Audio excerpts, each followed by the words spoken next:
et bienvenue dans cette nouvelle vidéo. Aujourd'hui, on se retrouve pour un thème très intéressant de saison et très important qui est l'immunité. Aujourd'hui, je vais vous présenter 3 huiles essentielles pour stimuler votre immunité, pour éviter de tomber malade dans cette saison automnale. C'est vraiment le moment de booster son immunité. Donc, c'est parti!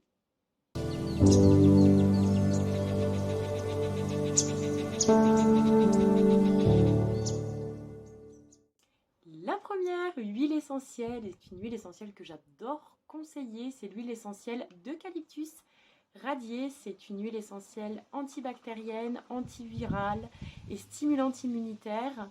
Elle est contre-indiquée chez les femmes enceintes de moins de 3 mois, chez les femmes allaitantes, chez les enfants et les personnes asthmatiques et épileptiques. Toujours demander l'avis médical avant d'utiliser cette huile essentielle.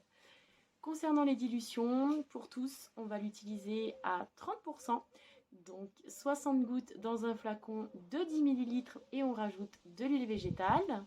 Chez les femmes enceintes, on peut l'utiliser, chez la femme enceinte de plus de 3 mois, sur avis médical également, à une dilution de 10%, donc là on sera uniquement à 20 gouttes. Et chez les enfants, à partir de 6 ans, c'est possible aussi, à une dilution à 5%. La deuxième huile essentielle est une huile essentielle qui est très utilisée mais si efficace que je suis obligée de vous en parler. C'est l'huile essentielle de Ravinsara. C'est une huile essentielle anti-infectieuse, antibactérienne, antifongique, antivirale, tonique immunitaire. C'est une huile essentielle aussi qui est énergisante. Donc on peut l'utiliser en dilution à 30%, donc 60 gouttes dans un flacon de 10 ml avec de l'huile végétale. Chez la femme enceinte au-delà de 3 mois, sur avis médical en dilution à 20%, donc 40 gouttes. Chez l'enfant à partir de 6 ans, sur avis médical également en dilution à 10%, donc 20 gouttes. Cette huile essentielle est contre-indiquée chez les femmes enceintes de moins de 3 mois, femmes allaitantes, chez les enfants de moins de 6 ans, chez les asthmatiques en inhalation à éviter également et chez toutes les personnes qui ont des antécédents de convulsions.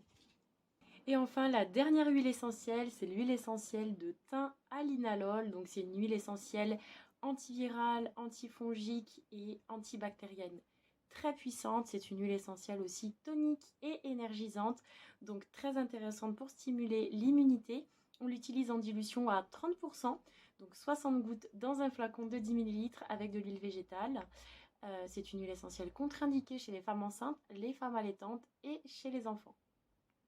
Concernant l'utilisation de ces 3 huiles essentielles, vous pouvez les utiliser seules ou en synergie pour renforcer et potentialiser les effets des huiles essentielles en respectant toujours la dilution. Donc on prend toujours la dilution la plus basse. Donc sur ces 3 huiles essentielles, on prend une dilution à 30% si on n'a pas de contre-indication, ce qui équivaut à 60 gouttes. Et donc on peut faire 20 gouttes, 20 gouttes et 20 gouttes afin d'avoir les 60 gouttes au total et non pas 60 gouttes de chaque. Ça c'est très important pour les utiliser. Donc vous faites votre mélange et après vous pouvez en appliquer directement à l'intérieur des poignets tous les jours. Sur la plante des pieds, on peut aussi utiliser le mélange au niveau du plexus solaire et ce pendant toute la période automnale et hivernale pour éviter de tomber malade. Pensez aussi à prendre soin de vos intestins puisque les intestins sont le siège de l'immunité, donc c'est très important. Et voilà, prenez soin de vous tout simplement et je vous dis à bientôt pour une prochaine vidéo. J'espère qu'elle vous aura plu.